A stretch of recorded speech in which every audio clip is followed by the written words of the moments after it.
কাছে তার দাম বেড়ে যায়, আল্লাহর কাছে সম্মান বেড়ে যায়, ইজ্জত বেড়ে যায়। আল্লাহর কাছে যদি কোনো বান্দার সম্মান বেড়ে যায়, পৃথিবীর সব মানুষ তাকে দেখে সম্মান করিয়ে চলে, সম্মান কইরা চলে। এই বান্দাকে সম্মান দিয়ে দিয়ে পৃথিবীর সব মাখলুকরা সম্মান দিয়ে দিয়ে চলে। ওই যে দুই বন্ধু একসঙ্গে মুসাফিরের হালতে রওনা করেছেন, দূর বহু দূর রওনা করেছেন। দুই বন্ধু চলছে তো চলছে, দুই বন্ধু যেহেতু সফরে যায়, বলে যে পালাক্রমে এক বন্ধু বিশ্রাম নেয়, আরেক বন্ধু রান্না বান্না করে, দুইজন মিলে আবার খায়, আবার রওনা করে। আবার কিছু দূর যাওয়ার পর এক বন্ধু বিশ্রাম নেয়, আরেক বন্ধু আবার রান্না করে। এইভাবে পালাক্রমে দুই বন্ধু, এক বন্ধু বিশ্রাম নেয়, আরেক বন্ধু রান্না করে, আবার আরেক বন্ধু রান্না করে, আরেক বন্ধু বিশ্রাম নেয়। বলে এভাবে তাদের পথ চলছে তো চলছে, চলছে তো চলছে। দেখেন দুনিয়া ত্যাগী হলে মানুষের সম্মান কিভাবে আল্লাহর কাছে বেড়ে যায়। বলে দুইজন তো এভাবেই চলছে, হঠাৎ করে দেখে আশ্চর্য ধরনের ঘটনা। বলে হঠাৎ করে দেখে এক বন্ধু শুয়ে আছে, আরেক বন্ধু রান্না করছে। চুলার আগুন নিভে গেছে, চুলার আগুন জ্বলে না। চুলার আগুন যদি না জ্বলে আমরা মুখ দিয়ে ফুঁক দেই কিনা? এভাবে ফুঁক দেই না?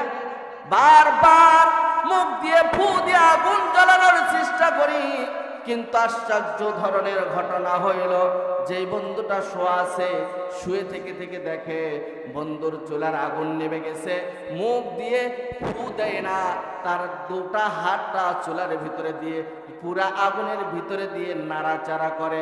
বন্ধু তো দৃশ্য দেইকা শোয়া থেকে বন্ধু উঠা পড়ছে, বৈশা পড়ছে, বসা থেকে বন্ধুটা দাঁড়ায় গেছে। কি ব্যাপার, আজীব ব্যাপার। ডাইরেক্ট চুলার ভিতরে, জ্বলন্ত চুলার ভিতরে তার হাতটা দিয়ে আগুন নাড়াচাড়া করে, তার হাত পুড়ে যায় না। কিভাবে এটা সম্ভব, কিভাবে করলো? আশ্চর্য ধরনের ঘটনা। শোয়া থেকে বসছে, বসা থেকে দাঁড়াইছে, দাঁড়ানোর পর বন্ধুরে ডাক দেয়, বন্ধু বুঝলাম না, বুঝলাম না কেমনে তুমি এই অর্জনটা করলা, তুমি কিভাবে আল্লাহর মহাব্বতটা অর্জন করলা? যেই দুনিয়ার আগুনের হাত ঢুকায় দিলে দুনিয়ার আগুনে তোমার হাত পুরায় না, আল্লাহর জাহান্নামের আগুন তো তোমার শরীরে স্পর্শই করবে না। বন্ধু কেমনে অর্জন করলা? জানবার চাই। বলে বন্ধু তুমি কেমনে অর্জন করলা? জানবার চাই, জানবার চাই বন্ধু, একটু জানবার চাই তুমি কেমনে তুমি এই অর্জনটা করলা।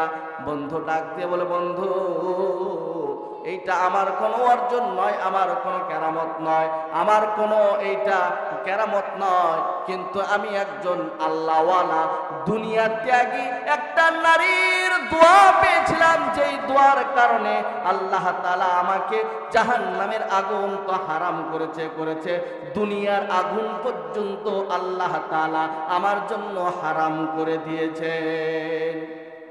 যখন আসে মার গর্ভে থেকে 10 মাস 10 দিন কম বেশি সবাই মার গর্ভে থাকি। এরপর পৃথিবীতে আসার সময় রক্ত মাখা অবস্থায় কান্নার আওয়াজ নিয়ে আমি আপনি দুনিয়াতে আগমন করি। আসার সিস্টেম কিন্তু সবার সমান, একইভাবে সবাই আমরা দুনিয়াতে এসেছি, কিন্তু যাবার সিস্টেম কিন্তু সবার এক নয় বাবা। যাবার সিস্টেম কি সবার এক? বলে যাবার সময় কেউ আল্লাহর জান্নাত দেখা দেখা হাসতে হাসতে দুনিয়া ছেড়ে চলে যায়, আর কিছু মানুষ যাবার সময় আল্লাহর জাহান্নাম তার চোখের সামনে দাঁড়া হয়, জাহান্নাম দেখা বান্দা কান্না করতে করতে দুনিয়া ছেড়ে চলে যায়। এই জন্য আসার হালত সবার এক, আসার হালত সবার এক। রক্ত মাখা অবস্থায় কান্নার আওয়াজ নিয়ে আমি আপনি দুনিয়ায় আসলাম, মার গর্ভে 10 মাস 10 দিন কম বেশি থাকলাম, 2 থেকে 2.5 বছর দুধ পান করলাম, দুনিয়ায় আসলাম, আলো বাতাস দেখলাম। এরপর দুনিয়া ছেড়ে যখন চলে যাবার সময় কেউ কেউ হাইসা হাইসা দুনিয়া ছেড়ে চলে যায়, আবার কেউ বা দুনিয়া ছেড়ে যাবার সময় কান্না কইরা কইরা দুনিয়া ছেড়ে চলে যায়। আসার সময় যেমন কান্না করেছে, যাবার সময় দুনিয়া থেকে কান্না কইরাই যায়। মাঝখানের সময়টুকু কিছু সময় হাসি, কিছু সময় কান্না কখনো সুখ কখনো দুঃখের ভিতরে জড়িত থাকে। এই জন্য কবি বলে, যেদিন তুমি এসেছিলে ভবে কেঁদেছিলে তুমি একা, হেসেছিল সবে, এমন জীবন তুমি করো হে গঠন, মরণে হাসিবে তুমি কাঁদিবে ভবন। বলে এমন একটা জীবন গঠন করে, এমন একটা জীবন গঠন করো যেদিন তুমি দুনিয়ায় আসছো সবাই মিষ্টি নিয়ে হাসিতে ব্যস্ত ছিল, তুমি কিন্তু কান্নার আওয়াজ দিয়েছিলা। কিন্তু দুনিয়ায় আসার পর তুমি এমন একটা জীবন গঠন করবা, যেই জীবন গঠনের মাধ্যমে দুনিয়া ছেড়ে যখন তুমি চলে যাবা, মৃত্যুর শয্যায় পড়ে যাবা, ফেরেশতা তোমার চোখের সামনে আল্লাহর জান্নাতটা পুরো নিয়ে আসবে। চোখের সামনে তুমি জান্নাত দেখবা আর হাসবা, জান্নাত দেখবা আর হাসবা। হাসতে হাসতে কখন তুমি পৃথিবী ছেড়ে দুনিয়া ছেড়ে তুমি আল্লাহর জান্নাতে ঢুকবা, আশপাশ যারা বসা তারা নিজেরাও টের পাবে না। মুফাসসিরিন হযরতরা বলেন, দুধ পান করে যেই সমস্ত সন্তানরা মার কোলে থাকে, এই সন্তানরা মার কোলে দুধ পান করতে করতে কখন বাচ্চা ঘুমিয়ে যায় মাও টের পায় না। বলে যারা দুনিয়া লোভী হবে না, দুনিয়া ত্যাগী যে সমস্ত বান্দারা হয়, আল্লাহর প্রেম আর ভালোবাসা যাদের দিলের ভিতরে জায়গা পায়, বলে এই সমস্ত বান্দারা সবার মাঝ থেকে কখন যে আল্লাহর ডাকে সাড়া দিয়ে চলে যায়, আশপাশ বসার মানুষও খবর পায় না। সুবহানাল্লাহ। আর যদি দুনিয়াওয়ালা হয় বান্দাটা, দুনিয়ার মহাব্বত লইয়াই যদি দুনিয়ায় চলাফেরা করে, এই বান্দাটার চোখের সামনে আল্লাহ তাআলা জাহান্নামটা তুলে ধরে। মালাকুল মউত ভয়ঙ্কর সূরত নিয়ে বান্দার সামনে হাজির হয়ে যায়। বান্দাটা ভয়ঙ্কর সূরত দেখা বান্দাটা ছটফট করতে থাকে। এমনকি হাদিস শরীফের ভিতরে এসেছেন, বান্দাটা ভয়ঙ্কর স্রোতটা দেখা বান্দাটা কান্না তো করতেই থাকে। আর এই বান্দাটা ভয়ঙ্কর স্রোত দেখা মৃত্যু ব্যক্তির এই পাপাচার বান্দার পায়খানার রাস্তা দিয়ে পায়খানা বের হয়ে যায়, প্রস্রাবের রাস্তা দিয়ে প্রস্রাব বের হয়ে যায়, কান্না করতে করতে দুনিয়া ছেড়ে চলে যায়। আর দুনিয়ার মানুষরা হাসি করে আর তামাশা করে, হাসে খিলখিল করিয়া যে আল্লাহ জালেমটা মারা গেছে, ভালো হয়েছে, জালেমের হাত থেকে আমরা রেহাই পাইলাম। এই জালেমের অত্যাচারে ভালো করে সমাজে বসবাস করতে পারে নাই, জালেমের অত্যাচারে ভালোভাবে সংসার করতে পারে নাই। আল্লাহ জালেমকে তুমি নিয়েছো, ভালো হয়েছে। বলে মৃত্যুর সময় কাঁদে আর মানুষরা হাসে। আর নেককার বান্দা যদি হয়, যখন মারা যায় বান্দাটা আল্লাহর জান্নাত দেখে খিলখিল করে হাসে। আর দুনিয়ার মানুষরা চোখের পানি ফালায়া ফালায়া কাঁদে। আল্লাহ এমন একটা ভালো মানুষ যার দ্বারা কথার দ্বারাই আঘাত পায় নাই, হাতের দ্বারাই আঘাত পায় নাই, চলাফেরায় কষ্ট পায় নাই, আল্লাহ সর্বদাই ভালো আচরণ করে চলছিল। আল্লাহ তুমি এমন একটা মানুষ লইয়া গেলা, আল্লাহ এমন একটা মানুষ লইয়া গেলা, এমন কইরা কইরা দুনিয়ার মানুষ কাঁদে। আল্লাহ রাসূল সাল্লাল্লাহু আলাইহি ওয়াসাল্লাম বলেন, শুধু দুনিয়ার মানুষ কাঁদে না, আসমানের ফেরেশতা পর্যন্ত এই নেককার মানুষের জন্য কান্না করতে থাকে। সুবহানাল্লাহ। আর পাপাচার বান্দা যদি হয়, পাপাচার বান্দা যখন দুনিয়া ছেড়ে চলে যায়, বলে দুনিয়ার মানুষ হাসি করে, আসমানের ফেরেশতা পর্যন্ত খিলখিল করে হাসে। জালেম কোথাকার, জালেম কোথাকার, আল্লাহর নাফরমান কোথাকার, আল্লাহর নাফরমানি করেছিস এতদিন, আজ কোথায় যাবে? আমাদের হাতে পাকড়াও হয়েছে, আয় আয় আয়, তোরে আমরা সুন্দর করে জাহান্নামের ভিতরে ঢোকায় দেব। এই জন্য মুফাসসিরিন হযরতরা বলেন, কোন বান্দা, আল্লাহওয়ালা বান্দা, দুনিয়া ত্যাগী বান্দা যদি কোনো গাছের ছায়ার নিচে যদি বইসা থাকে, এই গাছ পর্যন্ত আল্লাহর কাছে মাগফিরাতের দোয়া করে, আল্লাহ তোমার নাম জপনেওয়ালা এমন বান্দাকে আমার ছায়ার নিচে দীর্ঘক্ষণ বসায় রাখো আল্লাহ। এই নেককার বান্দা দুনিয়া ত্যাগে মানুষ, দুনিয়ার প্রেম আর ভালোবাসা তার ভিতরে নাই, তার ভিতরে জায়গা ঢুকাই নাই। তোমার প্রেম আর ভালোবাসা অন্তরের ভিতরে জায়গা করে নিয়েছে আল্লাহ। এই বান্দারে আমার ছায়ার নিচে দীর্ঘক্ষণ রাখো আল্লাহ। তারে তুমি মাফ কইরা দাও আল্লাহ, তুমি তারে মাফ কইরা দাও। বারবার এই গাছটা তার জন্য মাগফিরাতের দোয়া করতে থাকে। আর পাপাচার বান্দা যদি হয়, দুনিয়ার লোভী যদি এই বান্দাটা হইয়া থাকে, এই দুনিয়া লোভী বান্দার জন্য আল্লাহর কাছে গাছটা বদদোয়া করে, আল্লাহ কেন তুমি এই পাপাচার বান্দাটা, কেন তুমি এই গুনাহগার বান্দাটা, দুনিয়া লোভী বান্দাটারে আমার ছায়ার নিচে বসায় রেখেছো আল্লাহ, এর তুমি তাড়াতাড়ি সরায় দাও আল্লাহ। তুমি আমার ছায়ার নিচ থেকে তার দ্রুত সরায় দিয়া তোমার নাম জপনেওয়ালা আখিরাতে মুখে বান্দারে তুমি আমার ছায়ার নিচে বসিয়ে দাও। তাহলে শুধু দুনিয়ার মানুষ যে খারাপ মানুষকে খারাপ মনে করে এটা নয়, গাছ পর্যন্ত এই খারাপ মানুষকে তার ছায়ার নিচে বসতে দিতে রাজি নয়। এই জন্য মুফাসসিরিন হযরতরা বলেন, যুবক ভাইয়েরা, অনেক যুবক ভাই আমরা আছি যারা বিবাহ শাদী করেছি, আপনার আমার গোসল ফরজ হয়ে যায় কিন্তু গোসল করি না। অনেক আছে না এরকম, হ্যাঁ গোসল ফরজ হবার পরও এই গোসল করতে রাজি নয়, সহবাস করেছে গোসল করতে চায় না, রাত শীতের কারণে গোসল করতে চায় না। বান্দা এমনি থাকে, নামাজের তো খবর নাই, বান্দাটা নাফাকি অবস্থায় জমিনের ওপর দিয়ে চলে। জমিন আল্লাহর কাছে ডাক দিয়ে বলে, আল্লাহ তোমার জমিনটা আমি পবিত্র জমিন, তোমার বান্দাটা নাফাকি বান্দা, নাপাক অবস্থায় আমার বুকের উপর দিয়ে চলাফেরা করে, আল্লাহ তুমি অর্ডার দাও বান্দারে আমি খেয়ে ফেলি, গ্রাস করে ফেলি। আল্লাহ বলে না, বোঝে নাই সেজন্য করেছে, বদদোয়া করে। যেই গাছের ছায়ার নিচে দিয়ে যাও, গাছ পর্যন্ত বদদোয়া করে, আল্লাহ আমার ছায়ার নিচ দিয়ে নাপাকে বান্দা হেঁটে যায়, আল্লাহ আল্লাহ তাকে তুমি ধ্বংস করে দাও, আল্লাহ তার বরকত তুমি নষ্ট করে দাও। বারবার বারবার গাছ পর্যন্ত আপনার আমার জন্য বদদোয়া করতে থাকে।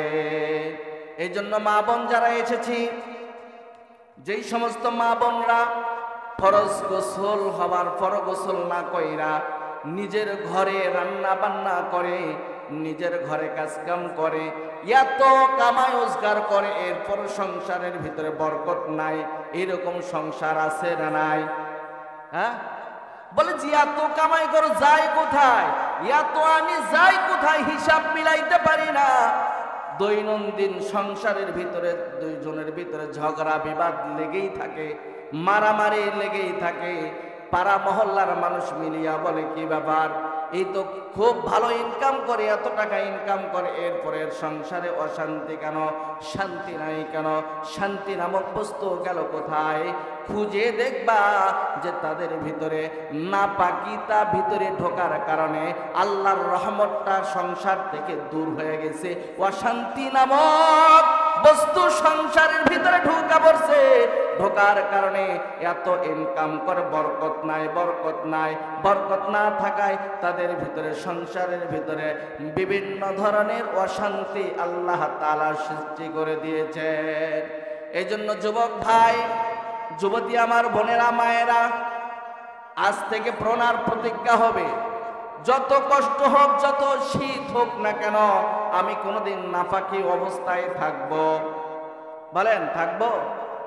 কোন সময় কোন মুহূর্তেতেই আমি নাপাকি অবস্থায় কোনো সময় থাকবো না। কেননা সরকারে দু জাহান নবী মুহাম্মদুর রাসূলুল্লাহ সাল্লাল্লাহু আলাইহি ওয়াসাল্লাম নাপাকি অবস্থায় তো থাকা দূরের কথা, আল্লাহর রাসূল সাল্লাল্লাহু আলাইহি ওয়াসাল্লাম প্রসাব করেছেন, হাজত সেরেছেন, সাইরিয়া এখান থেকে 100 গজ দূরে মনে করেন পানি, এখান থেকে 100 গজ দূরে গেলে আল্লাহর রসুল পানি পাবে। আল্লাহ রসুল এখান থেকে 100 গজ দূরে গেলেই পানি দিয়ে ওযু বানাইতে পারবেন। কিন্তু আল্লাহর রসুল পানি যাওয়ার আগে আগে আল্লাহর রসুল জরুরত ব্যবসায়ীরাই এই জায়গায় হাত পাক মাটিতে হাত দিয়ে তায়াম্মুম করে নিয়েছেন। সাহাবায়ে কেরাম জিজ্ঞাসা করেন, ইয়া রাসূলুল্লাহ, ইয়া হাবিবাল্লাহ, আপনি ইথাই থেকে 100 গজ দূরে গেলেই পানি পাবেন, আপনি তায়াম্মুম করলেন কেন? সরকারে দো জাহান নবী মুহাম্মদুর রাসূলুল্লাহ সাল্লাল্লাহু আলাইহি ওয়াসাল্লাম জবাব দেয়, এই সাহাবীরা আমি এখান থেকে 100 গজ সামনে যাইতে পারবো কিনা এইটা তো আমার জানা নাই। এর ভিতরেই যদি মালাকুল মউত আইসা আমার জানটা কবজ করে লয়ে যায়, আমি তো নাপাকি অবস্থায় রয়ে গেলাম, ওযুবিহীন রয়ে গেলাম, আল্লাহর সামনে যে আমি কি জবাব দিব? এই জন্য আমার হায়াতের ভিতরে যাতে করে একটা মিনিট ওযুবিহীন আমার সময়টা না কাটে, এই জন্য আমি আল্লাহর রাসূল তায়াম্মুমের মাধ্যমে পবিত্র হয়ে গেলাম। সুবহানাল্লাহ। আর আমি আর আপনি নাপাকি অবস্থায় একদিন, 2 দিন, 3 দিন পর্যন্ত চলছি, নিজের সংসার করছে, সংসারের ভিতরে চলছে, রান্না বান্না করছি, খাওয়াইতেছি। ওই রান্না বান্না খাওয়ার পর আপনার ঈমানটাও আস্তে আস্তে দুর্বল হয়ে যাবে, কমে যাবে, আল্লাহকে ভালো লাগবে না, নামাজে তৃপ্তি আসবে না, কোরআন মাজিদ তিলাওয়াত করবেন, মজা পাবেন না। কেননা নাপাকি বান্দার হাতের খাবার যদি কোনো বান্দা খায়, এই বান্দার আস্তে আস্তে ইবাদতের যে পাওয়ারটা, আস্তে আস্তে পাওয়ারটা কমতে থাকে। কিছু কারণের বালক দেখা যায় না, আস্তে আস্তে আলো কমে যায়, আস্তে আস্তে ধীরে ধীরে কমতে কমতে একেবারে জিরো হয়ে যায়। বলে ইমানি পাওয়ারটা নাপাকি বান্দার হাতের রান্না খাওয়ার কারণে আস্তে আস্তে আস্তে আস্তে ইমানগুলো বন্ধ হয়ে যায়। মা, সেই জন্য আমি আপনার পায়ে দুটো হাত দিয়ে বলবো, মা, আজ থেকে প্রণার প্রতিজ্ঞা করেন, নিজে তো নামাজ পড়ি না, কিন্তু আমার কারণে আমার স্বামী কেন নামাজ পড়বে না? এইটা হইতে পারে না। আমার কারণে কেন আমার স্বামী দুনিয়ামুখী হবে? আমার কারণে কেন আমার স্বামী দুনিয়ামুখী হইয়া আল্লাহর জাহান্নামে যাবে, চিরস্থায়ী জাহান্নামের বসবাস করবে? তা হতে পারে না। মা, তুমি যদি নিজে আজকে প্রণার প্রতিজ্ঞা করো, মা, যে আমি তো নামাজ পড়ব, আমার স্বামীকেও নামাজি বানাবো, এমন প্রতিজ্ঞা ঘরে ঘরে যদি মা বোনরা প্রণার প্রতিজ্ঞা করে, এমন যুবক ভাই নাই যেই যুবক ভাই নামাজি হবে না। কেননা মা নামাজের সময় উঠে যাবে, তাহাজ্জুদের নামাজের সময় ওইটা ঠান্ডা পানিটা গরম বানাইয়া, স্ত্রী যদি স্বামীর পাশে বৈশা মাথায় হাত দিয়ে ডাকে, স্বামী হে উঠে যাও, তাহাজ্জুদের নামাজের সময় হয়েছে, স্বামী হে তোমার জন্য গরম পানি বানাই রেখেছি, স্বামী হে তোমার জন্য জায়নামাজ বিছাইয়া রেডি করে রেখেছি, স্বামী হে উঠে যাও। 1 দিন, 2 দিন, 3 দিন পর্যন্ত যদি ডাকে, একদিন না একদিন স্বামীর মন নরম হয়ে যাবে। কিরে, আমার স্ত্রী প্রতিদিন নামাজের জন্য আহ্বান করে ডাকে, যাই না কেন আজকে একটু নামাজে যায়? দেখবেন যে 1 দিন, 2 দিন, 3 দিন করতে করতে এই বেনামাজি স্বামীটা যদি নামাজি হয়ে যায়, আপনার সংসার থেকে অশান্তি দূর হয়ে যাবে। স্বামীর জবানে ফাহিশা কথা আপনার কাছে কোনোদিন যাবে না, স্ত্রীর কাছে কোনোদিন। এই স্বামী যেই স্বামীকে স্ত্রী নামাজি বানাইলো, এই স্বামী জীবনে কোনোদিন মৃত্যু পর্যন্ত ফাহিশা কথা বলিয়া স্ত্রীকে ডাক দিবে? জীবনে কোনোদিন স্বামী কোনোদিন স্ত্রীকে ফাহিশা কথা বলবে না, স্ত্রীকে গালি দিবে না, স্ত্রীর উপর কোনোদিন প্রহার করবে না, হাত উঠাবে না। কেননা স্বামী বলবে, এই স্ত্রীর কারণে আমি বেনামাজি ছিলাম, নামাজি হয়েছি, আমি সুদখোর ছিলাম, এখন হালাল উপার্জনের মাধ্যমে চলি। এই স্ত্রীর কারণে, আমার এই নক্ষত্রর কারণে আমি আল্লাহ থেকে দূরে সরে গিয়েছিলাম, শয়তানের পথে গিয়েছিলাম, শয়তানের পথ থেকে আমি আল্লাহর পথে এসেছি। এই স্বামী আর জীবনে কোনোদিন আপনার প্রতি প্রহার করবে না, আপনাকে কোনোদিন আপনার বাবার বাসায় টাকার জন্য, যৌতুকের জন্য জীবনে কোনোদিন পাঠাবে না। কিন্তু মা, বোন, আমি আপনি এই কাজ না করিয়া শুধু স্বামীর জন্য, তাবিজের জন্য হুজুরের কাছে দৌড়াই। বলে, হুজুর আমার স্বামী ভালো নয়, একটা তাবিজ চাই। আমি যা বলে আমার স্বামী শোনে না, রাজি হয় না। মিথ্যা বললাম? আপনাদের বগুড়ায় নাই? হাজার হাজার মা বোন শুধু দৌড়াই হুজুর একটা তাবিজ চাই। বলি কেন? বলে হুজুর এমন একটা তাবিজ দিবেন যেই তাবিজের কারণে আমি যা বলি তা যেন আমার স্বামী শোনে। ঠিক আছে না? বলে যা বলবো তা যেন শুনে, আমি যেভাবে বলি সেভাবেই যেন করে। আমি যদি বলি সারা রাত দাঁড়ায় থাকো, আমার স্বামী যেন সারা রাত দাঁড়ায় থাকে। মোট কথা আমি যেমনে যেমনে চলতে বলবো এভাবেই যেন আমার স্বামী যেন চলে। একটা তাবিজ চাই।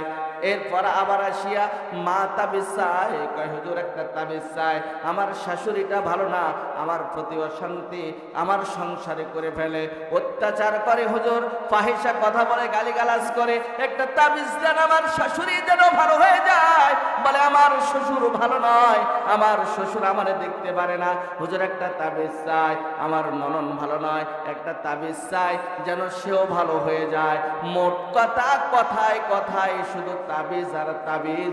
এই মাটা জীবনটাই বানায় ফেলেছে তাবিজ। কথা বলেন ঠিক কিনা? জীবনটা পুরোটাই তাবিজ। তাবিজ হইলেই সব সমাধান, তাবিজ ছাড়ার কোনো সমাধান ওর কাছে নাই।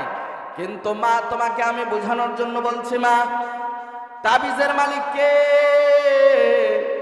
আর জোরে বলেন তাবিজের মালিক কে? তুমি যদি দুনিয়ায় কোনো হুজুরের কাছে আইসা তাবিজ না চাইয়া তাবিজের মালিকের কাছে যদি তাহাজ্জুদের নামাজ পড়া সিজদায় পড়িয়া যদি মালিককে ডাক দিতা, মালিক আমার স্বামী ভালো না, আমার প্রতি অত্যাচার করে, আল্লাহ আমার স্বামী ভালো না, আমাকে গালিগালাজ করে, আল্লাহ তুমি আমার স্বামীকে হেদায়েত দান করো, আল্লাহ তুমি তাকে ভালো বানায় দাও, আল্লাহ আমার স্বামী জিনার কাজের দিকে দৌড়ায়, আল্লাহ আমি তার হালাল স্ত্রী ঘরে থাকার পরও আল্লাহ বাহিরের দিকে নজর, আল্লাহ তুমি তাকে ফিরে আনো, আল্লাহ তুমি তাকে ফিরে আনো। এমন করে করে যদি তাহাজ্জুদের নামাজ পড়া যদি মুসল্লায় পয়সা চোখের পানি ফেলাইয়া আল্লাহর কাছে যদি দোয়া করে, একদিন দুই দিন তিন দিন এভাবে যদি দোয়া করো, আল্লাহ কি দোয়া কবুল করিয়া স্বামীরে ভালো বানাইতে পারে কিনা? পারে কিনা? যদি শ্বশুর খারাপ হয় তার জন্য যদি আল্লাহর কাছে দোয়া করতা, শাশুড়ির জন্য যদি দোয়া করতা, নননের জন্য যদি দোয়া করতা, আল্লাহ অত্যাচার করে অশান্তি ঘরের ভিতরে রেখেছে, আল্লাহ আল্লাহ তুমি তাদেরকে হেদায়েত দান করো, সঠিক বুঝ দান করো, আল্লাহ তাদেরকে নামাজি বানায় দাও, আল্লাহ তুমি তাদেরকে হেদায়েত দান করো। এমন কইরা কইরা যদি তাদের জন্য নিজের চোখের পানি ফেলাইয়া রবের সঙ্গে যদি যোগাযোগ করতা, আল্লাহ তাআলা তাদেরকে ভালো বানায় দিত। কিন্তু তা না কইরা তুমি মানুষের দুনিয়ার মানুষের কাছে কাছে দৌড়াও, হুজুরের কাছে কাছে দৌড়াও, তাবিজ দাও তাবিজ দাও, জীবনে কোনোদিন তোমার ঘরে শান্তি আসতে পারে না। কথা বলেন ঠিক কিনা? এই জন্য সম্মানিত ভাইয়েরা আমার, দুনিয়াটা হচ্ছে নগদ, আখেরাতটা বাকি। আলোচনা মনে আছে তো ইনশাআল্লাহ? দুনিয়াটা নগদ, আখেরাত বাকি। আমরা নগদে বিশ্বাসী, বাকি বিশ্বাসী নয়। কিন্তু সাহাবায়ে কেরাম যারা ছিলেন তারা নগদে বিশ্বাসী ছিলেন না, বাকি বিশ্বাস করতেন, পরকালকে বিশ্বাস করতেন। পরকালকে বিশ্বাস করে করে আল্লাহর ইবাদত করে আল্লাহর জান্নাতের দিকে দৌড়াইতেন। যারা নগদ বিশ্বাস করতেন না, এই সমস্ত বান্দাদের পাওয়ারগুলো আল্লাহর সঙ্গে এমন গভীর সম্পর্ক আল্লাহ তাআলার সঙ্গে জমে গিয়েছে, ওই সমস্ত বান্দাদের হাতের দাম এমন বেশি ছিল, ওই হাতে যদি চিঠি লিখেছে তো ওই চিঠির মাধ্যমে আল্লাহ তাআলা জান্নাত দিয়েছেন। জবান দিয়ে যদি জিহ্বা নাড়ায় দোয়া চেয়েছে, দোয়া করেছে, তো সাথে সাথে আল্লাহ তাআলা দোয়া কবুল করে ফেলেছেন। সুবহানাল্লাহ। বলে যে হযরতে ওমর ফারুক রাদিয়াল্লাহু তাআলা আনহুর জামানায় জন্মগ্রহণ করলেন হাসান বসরি। বলে হাসান বসরি জন্মগ্রহণ করার পর খলিফাতুল মুসলিমিন হযরতে ওমরের কাছে হাসান বসরিকে আনা হলো। আয়না বলে খলিফাতুল মুসলিমিন হযরত ওমর, এই যে সন্তানকে নিয়ে আসলাম, সন্তানকে একটু তাহানিক করায় দেন। সন্তানকে তাহানিক করান। বলে কেমনে তাহানিক করাবো? একটু খিজুর নিয়ে এসেছো? বলে না। একটু কি এই মধু নিয়ে এসেছো? বলে না, মধু আনি নাই। বলে যে মধু যেহেতু আনো নাই, খিজুর আনো নাই, কি দিয়ে তাহানিক করায় দেব? আমাদের ঘরেও যদি সন্তান জন্মগ্রহণ করে, আমরাও কিন্তু একটা হুজুরকে ডাক দেই যে হুজুর একটু আমার সন্তানের ডান কানে আজান আর বাম কানে ইকামত দিয়ে দেন, ঠিক কিনা? একটু মধু নিয়ে তার মুখে মধু ঢুকিয়ে দেই। হাসান বসরিকে হযরত খলিফাতুল মুসলিমিন হযরত ওমরের কাছে নিছে যে একটু তাহনিক করে দেন খলিফাতুল মুসলিমিন, কিন্তু খিজুর নাই। কিন্তু মুফতুল মুসলিমিন হযরত ওমর নিজের মুখের থুথু মোবারক হাসান বসরির মুখের ভিতরে ঢুকায় দিয়েছেন। সুবহানাল্লাহ। খলিফাতুল মুসলিমিন হযরত ওমরের মুখের নালার দাম কম না বেশি? ওই জিব্বাটা আল্লাহর কাছে কবুলিয়ত জিব্বা কিনা বাবা? ওই জিব্বাটার নালা যার ভিতরে ঢুকবে, যেমন খলিফাতুল মুসলিমিন দামি, তার মুখের নালাটা যার জিব্বায় ঢুকবে সেও দামি হবে না বেদামি হবে? দামি মুখের নালাটা হাসান বসরির মুখের ভিতরে ঢুকছে। বলে যে মুফাসসিরিন হযরতরা ইতিহাসের কিতাবে লেগেছে বাবা, বলে হাসান বসরির মুখের ভিতরে থুথু মোবারক নালা মোবারক ঢুকিয়ে দিয়েছেন। দেবার পর হযরত ওমর খলিফাতুল মুসলিমিন হযরত ওমর বলে যে সন্তানের নাম কি হবে? বলে খলিফাতুল মুসলিমিন আপনার কাছে এনেছি, আপনার তাহনিক করি, আপনার মুখের নালাটাও মুখে দিলেন, নামটাও আপনি দিয়ে দেন। খলিফাতুল মুসলিমিন তার চেহারার দিকে তাকাইয়া বলেন সন্তানটা বড় সুন্দর, তাই নাম রাখলাম হাসান। বলে সন্তানটা অনেক সুন্দর, এই জন্য নাম রাখলাম হাসান। বসরায় থাকে তাই বসরি, বলে নাম হাসান বসরি, নাম হাসান বসরি রাখলেন। হাসান বসরি বড় হয়ে গেল। হাসান বসরির কাছে অগ্নি পূজক আইসা বলে হাসান বসরি তুমি তো দুনিয়া ত্যাগী, দুনিয়ার মহাব্বত তোমার ভিতরে নাই, আল্লাহর প্রেম আর ভালোবাসা তোমার ভিতরে, কিন্তু তুমি যদি শর্ত দাও যে আমি তোমারে জান্নাতি বানায়া দিতে পারবো, এমন ওয়াদা যদি দাও, আমি কালেমা পড়িয়া মুসলমান হয়ে যাবার চাই। হাসান বসরি বলে তাই ওয়াদা দাও? বলে হ্যাঁ ওয়াদা দিলাম। হাসান বসরিকে বলে আপনি ওয়াদা দিলে চলবে না, লিখিত চিঠি দিতে হবে। লিখিত যদি চিঠি দেন আল্লাহ আমারে মাফ কইরা দিবে, পিছনে যা গুনাহ করেছি সবগুলো মাফ কইরা আল্লাহ আমারে জান্নাতি বানায় দিবে, এমন করিয়া যদি হাতে লিখে দেন তাহলে কালেমা পড়ে আমি মুসলমান হয়ে যাব। হাসান বসরি নিজের হাতে কলম লইয়া হাসান বসরি নিজে সুন্দর করে চিঠি লেখে। আল্লাহ তোমার হাবিব বলেছেন কোন মুসলিম যদি কালেমা পড়ে মুসলমান হয়ে যায়, পিছনে যা গুনাহ করে আল্লাহ তাআলা সব গুনাহগুলো মাফ করিয়া গুনাহগুলো নেক দিয়া আল্লাহ তাআলা তার আমল নামায় জমা করে দেয়। আল্লাহ আমি এই কথাটুকু আমি লিখে দিলাম, আল্লাহ তুমি এই বান্দারে মাফ করে দিবা, আল্লাহ তার জীবনের গুনাহগুলো তুমি মাফ কইরা তারে জান্নাতি বানায় দিবা। এমন করে একটা চিঠি লেখা হাসান বসরি ওই যুবকের হাতে দিয়ে দিলেন। যুবকটা চিঠি নিয়া চোখের পানি ছেড়ে দিয়ে কাঁদিয়া আর বলে হাসান বসরি আমি যে চিঠি নিলাম আপনার হাতের দাম বড় বেশি, আপনার বরকতি হাত, এই যে চিঠি নিলাম আপনার কাছে চিঠিটা আমি আমানত রাখলাম। হাসান বসরির চিঠিটা আমি আমানত রাখলাম আপনার কাছে। আমি যেদিন মারা যাব, মারা যাবার পর আমার গোসলটা আপনার হাত দ্বারা আমারে করাবেন। আমি মারা যাবার পর কাফনের কাপড়টুকু আপনি আমার পরাবেন। আমি মারা যাবার পর আপনি আমাকে ধইরা কবরে নামাবেন আর বলবেন বিসমিল্লাহি ওয়া আলা মিল্লাতি রাসূলিল্লাহ বইলা আমার একটু কবরে রাখবেন। রাইখা আমার কাফনের কাপড়ের ভিতরে এই চিঠিটা আপনি একটু ঢুকায় দিবেন। দিবার পর আপনি উঠে যাবেন। মুনকার নেকির এসে যখন জিজ্ঞাসা করবে মান রব্বুকা ওয়া মান দীনুকা ওয়া মান নাবিয়্যুকা, তোমার রবকে, তোমার নবীকে, তোমার দ্বীনকে জিজ্ঞাসা করলে আমি বলবো এত শত বুঝি না, আমি এত প্রশ্নের উত্তর দিতে জানি না। হাসান বসরি আমারে জান্নাতের সার্টিফিকেট দিয়েছে, জান্নাতের চিঠি আমাকে দিয়েছে, আমি চিঠি দিয়ে দেব। হ্যাঁ ঠিক ব্যক্তি মারা গেলেন, হাসান বসরি তার গোসল করালেন, জানাজা করাইলেন, তার কবরে রাখলেন। চিঠিটা তার কাফনের ভিতরে ঢুকাই দিলেন। মুফাসসিরিন হযরতরা বলেন যে হাসান বসরিকে যখন ওই বান্দাকে যখন আয়েশা কবরের ভিতরে ফেরেশতা জিজ্ঞাসা করছে, তো ও সঙ্গে সঙ্গে চিঠি বের করে দিয়েছেন। চিঠি বের করে দিবার কারণে আল্লাহ তাআলা তাকে মাফ করিয়া জান্নাতি হিসাবে আল্লাহ তাআলা কবুল করেছে। এই জন্য দুনিয়া ত্যাগী যদি কোনো মানুষ হয়, দুনিয়া ত্যাগী যদি কোনো মানুষ হয়, মানুষের দামটা আল্লাহর কাছে বেড়ে যায়। কার কাছে বেড়ে যায়? আল্লাহর কাছে তার দাম বেড়ে যায়, আল্লাহর কাছে সম্মান বেড়ে যায়, ইজ্জত বেড়ে যায়। আল্লাহর কাছে যদি কোনো বান্দার সম্মান বেড়ে যায়, পৃথিবীর সব মানুষ তাকে দেখে সম্মান করিয়া চলে, সম্মান কইরা চলে। এই বান্দাকে সম্মান দিয়ে দিয়ে পৃথিবীর সব মাখলুকরা সম্মান দিয়ে দিয়ে চলে। ওই যে দুই বন্ধু একসঙ্গে মুসাফিরের হালতে রওনা করেছেন, দূর বহু দূর রওনা করেছেন।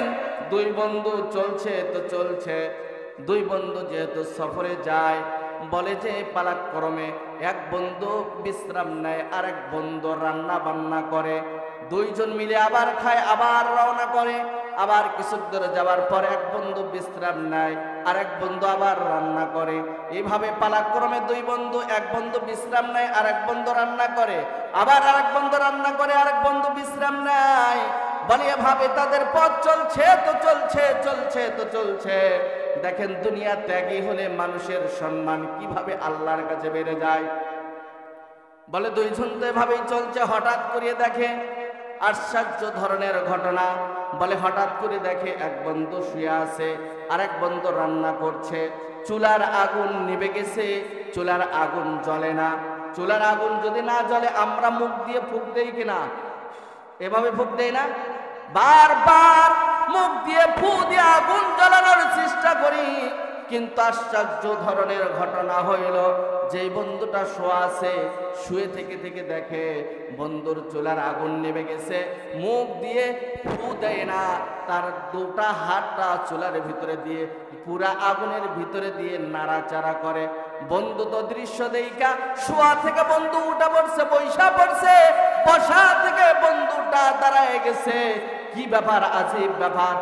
ডাইরেক্ট চুলার ভিতরে, জ্বলন্ত চুলার ভিতরে তার হাতটা দিয়ে আগুন নাড়াচাড়া করে, তার হাত পুড়ে যায় না। কিভাবে এটা সম্ভব, কিভাবে করলো? আশ্চর্য ধরনের ঘটনা। শোয়া থেকে বসছে, বসা থেকে দাঁড়াইছে, দাঁড়ানোর পর বন্ধুরে ডাক দেয়, বন্ধু বুঝলাম না, বুঝলাম না কেমনে তুমি এই অর্জনটা করলা, তুমি কিভাবে আল্লাহর মহাব্বতটা অর্জন করলা?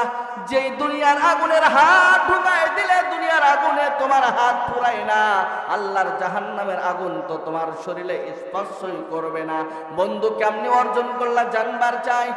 বলে বন্ধু তুমি কেমনে অর্জন করলা? জানবার চাই, জানবার চাই বন্ধু, একটু জানবার চাই তুমি কেমনে তুমি এই অর্জনটা করলা। বন্ধু ডাক দিয়ে বলে, বন্ধু এইটা আমার কোনো অর্জন নয়, আমার কোনো কেরামত নয়, আমার কোনো এইটা কেরামত নয়, কিন্তু আমি একজন আল্লাহওয়ালা দুনিয়া ত্যাগী একটা নারীর দোয়া পেয়েছিলাম, যেই দোয়ার কারণে আল্লাহ তাআলা আমাকে জাহান্নামের আগুন তো হারাম করেছে, দুনিয়ার আগুন পর্যন্ত আল্লাহ তাআলা আমার জন্য হারাম করে দিয়েছে। চলবে তো ইনশাআল্লাহ? বলবো। বলছে যে এই বন্ধুকে জড়ায় ধরে বলে, বন্ধু কেমনে তুমি এই অর্জনটা করলা? কোন নারীর কারণে দোয়া, কোন নারীর দোয়া? যেই নারীটা দুনিয়া ত্যাগী নারী, এই নারীটা দুনিয়ার দিকে নয়, আল্লাহর সাথে প্রেম আর ভালোবাসা। কোন নারী? আমি একটু শুনবার চাই, তোমার এই কাহানিটা আমি শুনবার চাই। বন্ধু কাহানিটা একটু বলো। বন্ধু বলে, বন্ধু ভালো করে কান লাগায় শোনো। এই মা বোন যারা আমাকে দেখছো, আওয়াজ শুনছো, আপনাদেরকেও বলছি, দেখেন এই মার কেমন ত্যাগ ছিল, আল্লাহর প্রতি ভালোবাসা ছিল, দুনিয়া থেকে কত দূরে সরিয়েছিল, আল্লাহকে ভয় করে কেমন করে ইবাদত করেছে দেখো। যুবক ডাক দিয়ে বলে, ভাই আমার বাবা খুব ধনাঢ্য ছিল, সেই যুগে আমার বাবার মতন প্রভাবশালী আর কেউ ছিল না। আমার বাবার এত টাকা পয়সা, এত কিছু ছিল, আমার বাবার অনেক টাকা পয়সা, কিন্তু আমি আমার বাবার একটা মাত্র সন্তান, ছেলে সন্তান। আমার বাবার আর কোনো ছেলে নাই, কোটি কোটি টাকার সম্পদ আমার বাবার, কিন্তু আমি আমার বাবার বিল্ডিং এর দ্বিতীয় তলায় মদ পান করছিলাম, শরাব পান করছিলাম, গুনার কাজ করছিলাম। এমন তো অবস্থায় আমার বাড়ির পাশে একটা বাড়ি ছিল, হত দরিদ্র মানুষ, কিন্তু আল্লাহ ভীরু, তারা দুনিয়া ত্যাগী মানুষ, দুনিয়া ত্যাগী মানুষ, দুনিয়ার সাথে কোনো সম্পর্ক তাদের ছিল না। বলে যে হঠাৎ করিয়া তাদের ঘর থেকে সুন্দর একটা রমণী বের হয়ে আসে, যার চেহারার সাথে আমার চেহারাটা পড়ে যায়, চোখের সঙ্গে চোখ পড়ে যায়। চোখ পড়ার সঙ্গে সঙ্গে আমি মেয়েটার প্রেমে পড়ে যাই। আমি মেয়ের প্রেমে পড়িয়া প্রস্তাব দেই, আই লাভ ইউ বলিয়া আমি প্রস্তাব দেই, আমি তোমারে ভালোবাসি, আমি তোমারে চাই, তোমারে যদি না পাই আমি সুইসাইড করি, আমি মারা যাব, আত্মহত্যা করব, আমি তোমাকে চাই। কিন্তু মেয়ে কোনোভাবেই রাজি হয় না। আমি এক পর্যায়ে আমার বাবাকে জানাই দিলাম, বাবা, অমুক নারীর সঙ্গে যদি আমার বিবাহ যদি না হয় তাহলে কিন্তু আমি আত্মহত্যা করব। সুতরাং মেয়ের বাবার কাছে আপনি আমার বিবাহের প্রস্তাব নিয়ে যান। আমার বাবা এক সময় আমার ব্যাপারে ওই মেয়ের ঘরে আমার ব্যাপারে বিবাহের প্রস্তাব নিয়ে যায়। বন্ধু, তারপর কি হলো শোনো। বলে বিবাহের প্রস্তাব নিয়ে যাবার পর ওই বান্দাটা এমন দুনিয়া ত্যাগী বান্দা, দুনিয়ার সাথে কোনো সম্পর্ক নাই, আমার বাবাকে অপমান করিয়া ঘর থেকে বের করে দেয়। বলে যে আমি আল্লাহওয়ালা একজন সন্তান, আমি আল্লাহওয়ালা একটা ছেলে দেখা আমার কন্যাকে বিবাহ দিতে চাই, আমি ধন সম্পদ দেখা আমার কন্যারে আমি বিবাহ দিবার চাই না। আমরা তো বর্তমান যুগে আগে খুঁজি ছেলের কি আছে, কত টাকা দামের গাড়ি আছে, কত টাকা দামের বাড়ি আছে, কত টাকা দামের ফোন চালায়, কত টাকা দামে কত টাকার চাকরি করে, মাসে ইনকামের স্রোত কত, এগুলো খুঁজে আপনার আমার মেয়েকে বিবাহ দেয় কিনা? হ্যাঁ, বলে যে এইটা খুঁজে খুঁজে আপনার আমার মেয়েকে শুধু বিবাহ দেওয়ার জন্য কিন্তু ব্যস্ত হয়ে যায়। আমরা বলি যে ছেলের 3 তলা বাড়ি, বিশাল বড় একটা গাড়ি, এরপর সন্দেহ যুবক ছেলেটা একটা চাকরি করে, প্রতি মাস তার বেতন হলো 50, কিন্তু কামাই করে 1.5 লক্ষ টাকা। ঠিক আছে না? বেতন কত? 50, কামাই করে কত? 1.5 লাখ। বাকি 1 লাখ আসলো কোথা থেকে? এই খোঁজ খবর আপনার আমার নাই। বলে যে ছেলেটা দেখতে সেই সুন্দর ছেলের সঙ্গেই বিবাহ আমার মেয়ে দেওয়া যায়, এই মনে করে বিবাহ দেওয়ার পর ওই অশান্তি আর অশান্তি ওই সংসারের ভিতরে লেগে থাকে। কেন? বলে হালাল উপার্জন না করিয়া হারাম উপার্জনে ওই সংসারটা চলে, যার কারণে ওই সংসারের ভিতরে অশান্তি আর অশান্তি। কথা বলেন ঠিক কিনা? ওই যে যুবকের ঘর, যুবকের বাবা মেয়ের বাবার কাছে বিবাহের প্রস্তাব দেয়। মেয়ের বাবা আল্লাহওয়ালা, দুনিয়া ত্যাগী মানুষ, বাবা দুনিয়ার সাথে সম্পর্ক নাই। বলে যে ভাই, আপনার অর্থ সম্পদ থাকতে পারে, আমি আমার কন্যাকে আপনার ছেলের সঙ্গে বিবাহ দিতে রাজি নয়। কেননা আমি একজন দিনদার ছেলে চাই, দিনদার পাত্র চাই, যেই পাত্রটা নামাজি হবে, কোরআন তিলাওয়াত করেনেওয়ালা হবে, জিকির করেনেওয়ালা হবে, দুনিয়া ত্যাগী হবে, আল্লাহর সঙ্গে প্রেম আর ভালোবাসা থাকবে, এমন যুবককে দিয়ে আমার কন্যাকে আমি বিবাহ দিতে চাই। আপনার সম্পদ দেখা, বাড়ি ঘর দেখা আমি বিবাহ দিতে চাই না। এমন কথা বইলা অপমান কইরা ছেলের বাবাকে ঘর থেকে বের করে দেয়, দূর করে তারাই দিয়েছে। আমার বাপ অপমান হইয়া ঘর থেকে চলে এসেছে। বন্ধু, তাই নয়, এক পর্যায়ে মেয়েটার বিবাহ তার বাবা এক জায়গায় খুব দ্রুত বিবাহ দিয়ে দেয়। বলে যে তার বিবাহ হয়ে যায়, হঠাৎ করে দেশের ভিতরে একটা মহামারী শুরু হয়ে গেল। আমাদের দেশে যেমন করোনার একটা মহামারী চলে এসেছিল, ওই সময় ওই জায়গায় একটা মহামারী শুরু হয়ে গেছে। মহামারী চলছে, সবাই মিলে খানার অভাবে ভুগছে, সবার দুয়ারে দুয়ারে অভাব চলে এসেছে। বলে আমার বাবা তখনও ধনাত্মক, তখনও আমার বাবার কোটি কোটি টাকার সম্পদ। বলে আমার বাবা প্রত্যেকটা জায়গায় জায়গায় আমার বাবা ত্রাণ দেওয়ার জন্য কিছু সম্পদ আলাদা আলাদা করে রেখেছেন। প্রত্যেকটা জায়গায় জায়গায় ত্রাণ দিচ্ছিলাম, প্রত্যেকটা জায়গায় আমার হাত দিয়ে আমি অভাবী মানুষের হাতে হাতে ত্রাণ দিচ্ছিলাম।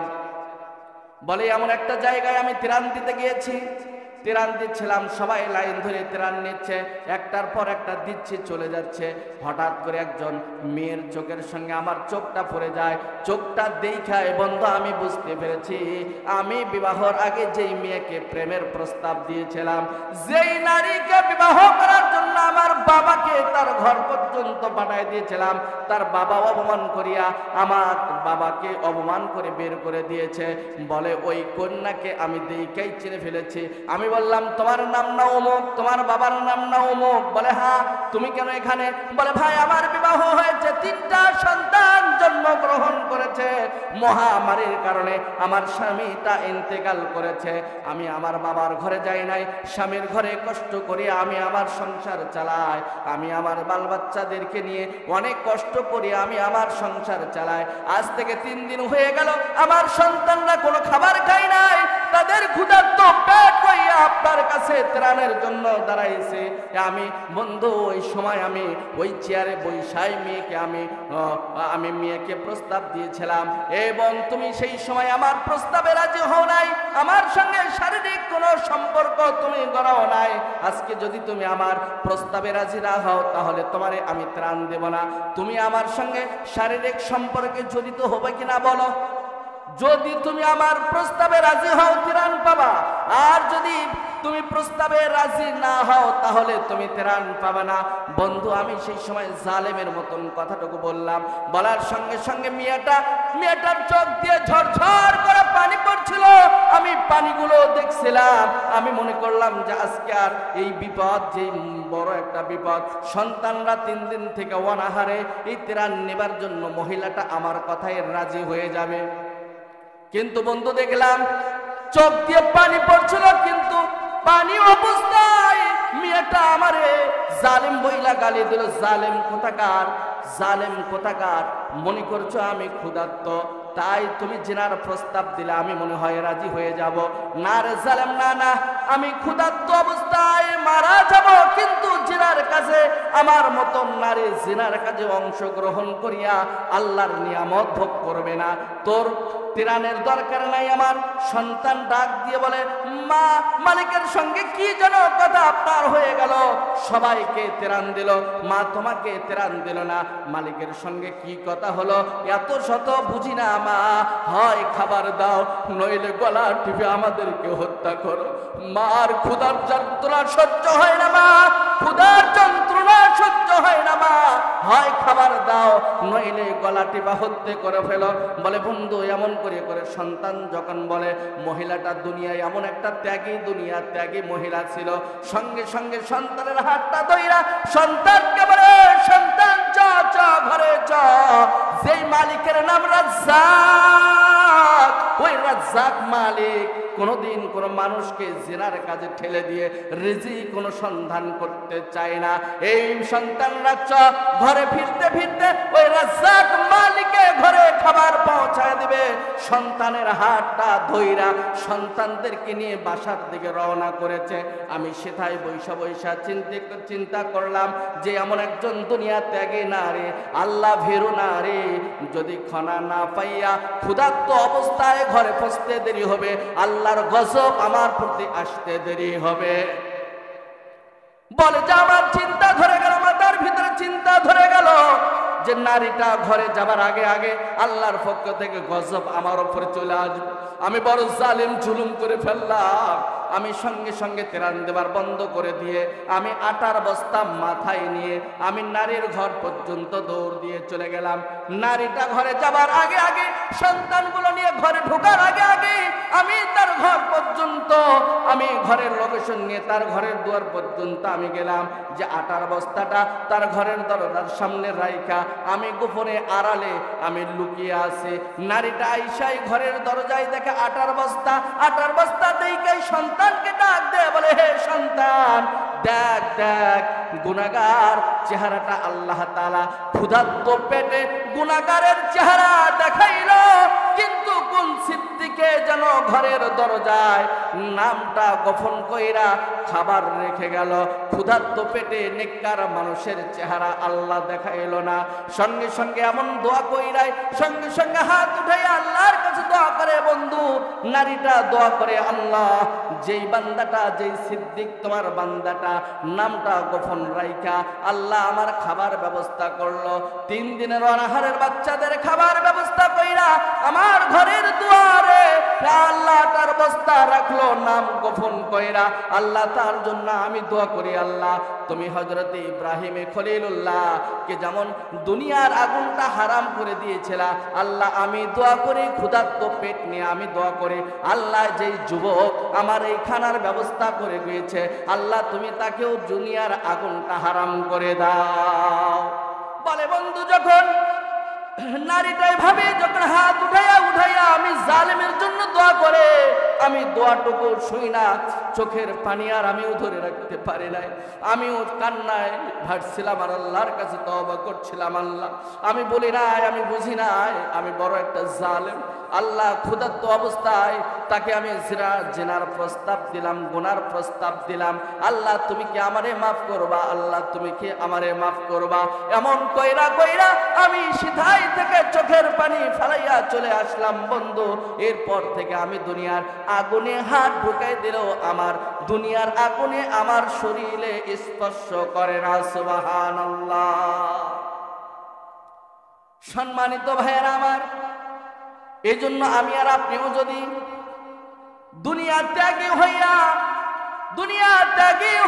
যদি আস্তে আস্তে করে আল্লাহর প্রেম আর ভালোবাসা দিলের ভিতরে জায়গা দিয়ে যদি এভাবে যদি আল্লাহর ইবাদত করতে পারে, আল্লাহর সন্তুষ্ট অর্জন করতে পারে, ওই নারীকে যেমন নারীর দোয়া আল্লাহ কবুল করিয়া যুবকের দুনিয়ার আগুন যেমন হারাম হয়েছে, আপনি আমিও যদি আল্লাহর ইবাদত সেভাবে করিয়া দুনিয়ার মহাব্বত ফালাইয়া আল্লাহর প্রেম আর ভালোবাসা লইয়া যদি ইবাদত করতে পারি, আল্লাহ তাআলা আপনার আমার জন্য কিন্তু দুনিয়ার আগুন হারাম করে দিতে পারে কিনা? হ্যাঁ, এই জন্য এমন একটা জীবন গঠন করা লাগবে। শুরুর আলোচনা করছি, এমন একটা জীবন গঠন করা যেই জীবনে কারো অভিশাপ থাকবে না, শুধুমাত্র দোয়া থাকবে, দোয়া থাকবে, শুধুমাত্র দোয়া থাকবে। আমি আপনি দুনিয়া ছেড়ে চলে যাব, সবাই মিলে কান্না করবে, হায় হায় এমন একটা মানুষের সঙ্গে চলাফেরা করতেছিলাম যে এমন একটা ভালো মানুষ, এক ওয়াক্ত নামাজ কোনোদিন কাজে দেয় নাই, এমন একটা ভালো মানুষ ছিল যেই মানুষটা সর্বসময় সর্ব অবস্থায় ভালো পরামর্শ দিয়ে চলতো। আল্লাহ এমন একটা মানুষকে তুমি লইয়া গেলা, আল্লাহ এমন কইরা কইরা কান্না করবে। আর যদি এমন একটা যদি জীবন আপনি গঠন কইরা থাকি দুনিয়ার মহব্বতে পইরা মানুষের জমাজমি গুলো আত্মসাৎ করে ফেলে, নিজের বাবা হইয়াও এমন পিতা আছে যেই পিতাটা নিজের সন্তানদের হক পর্যন্ত নষ্ট করে, কথা বলেন ঠিক কিনা? আপনাদের বগুড়াতে নাই মনে হয়?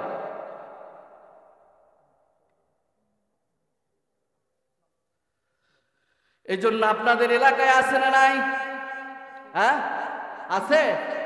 বলে যে বাবা নিজের সন্তানের বড় 2 সন্তানকে 2 চোখে দেখা বড় সন্তানকে কম দেয়, ছোট ছেলের নামে জমি আগেই লুকিয়ে লুকিয়ে লিখে দেয়, এরকম আছে না নাই? আল্লাহ আল্লাহ, এই পিতাদের কি অবস্থা হবে, কি হাল হবে? এই পিতাটা দুনিয়া লুবি হবার কারণে এই কাজ। যদি দুনিয়া লুবি না হইতো তাহলে এই পিতা জীবনে কোনোদিন কোনো সময় হায়াত থাকা অবস্থায় কলম ধরতো না। এরপর দেখা যায় অনেক দুনিয়া লোভী পিতা, যেই দুনিয়া লোভী পিতাটা 2 সন্তান অথবা 1 মেয়েকে ডাক দিয়ে বলে, মা আমি একটু আল্লাহর ঘর খানায় কাবার কাছে যাইবার চাই, লাব্বাইক লাব্বাইক বলে আমি আল্লাহরে ডাকবার চাই। মা আমি নবীর রওজার পাশে দাঁড়াইয়া নবীর একটু সালাম দিবার চাই। মা আমি তাই তোমাকে ডেকেছি, বাবা তোমাদেরকেও ডেকেছে। মা তুমি পাইবা 1 লক্ষ, আর তুমি পাইবা 1 বিঘা জমি, সন্তানরাও পাবে 2 বিঘা করে, তুমি পাইবা 1 বিঘা। মা আমি একটু হজের জন্য যাচ্ছি, আমি একটা কথা বলবার চাই, তুমি রাখবে কিনা বলো? বলে বাবা বলো কি বলবার চাও? বলে মা তুমি যে 1 বিঘা পাও, এই 1 বিঘা আমি দিতে চাচ্ছি না, তোমারে 20 শতক দিতে চাই, কি বলো? মেয়ে এখন কি বলবে? বাবা যেহেতু বলছে আর কি বলে, আচ্ছা বাবা আপনার যদি ভালো হয় ঠিক আছে। এইটা মেয়ের প্রতি জুলুম করা হলো কিনা? হ্যাঁ, এইটা তো তার হক, তার সে পানিওয়ালা পাইবে, আপনি কেন আবদার করবেন? আবদার করার তো কোনো দরকার এখানে নাই। এই জন্য দুনিয়া লোভী হবার কারণে মনে হয় যে আমার সন্তানটা এতগুলো সম্পদ নিয়ে অপরের ঘরে যাবে, এইটা দুনিয়া লোভী হবার কারণে দিলেকে বুঝ দিতে পারতেছে না। কথা বলেন ঠিক কিনা? এই জন্য যার যেই পাওনা তাকে সেইটা দিয়ে দিবে। অনেক দেখা যায় নিজের সন্তান নাই, সম্পদ অনেক আছে, ভাতিজা আছে, তারা সব সম্পদগুলো পেয়ে যাবে, যার কারণে সন্তানদেরকে, এই ভাতিজাদেরকে না দিয়া দেখা যায় এই সম্পদগুলো অন্যের নামে আগে আগে লিখে দেওয়া শেষ। হক নষ্ট করলো কিনা? আছে না এরকম? কত আল্লাহর ওলি আছে এরকম, হজে চলে যাচ্ছে, হায় হায় বলে মাপ নিয়ে যাচ্ছ, আর মাপ না, মারা যাওয়ার পর বাটাম পিঠে করবে, বাটাম বাটাম তবে ফাটা বাটাম, বোঝেন না? এই জন্য এই সমস্ত চিন্তা চেতনা থেকে আপনাকে আমাকে দুনিয়া ত্যাগ করিয়ে আল্লাহর মহব্বত যদি কোনো বান্দার ভিতরে ঢুকে থাকে, এমন কর্মকাণ্ড কোনো মুসলমানের দ্বারা হওয়া সম্ভব নয়।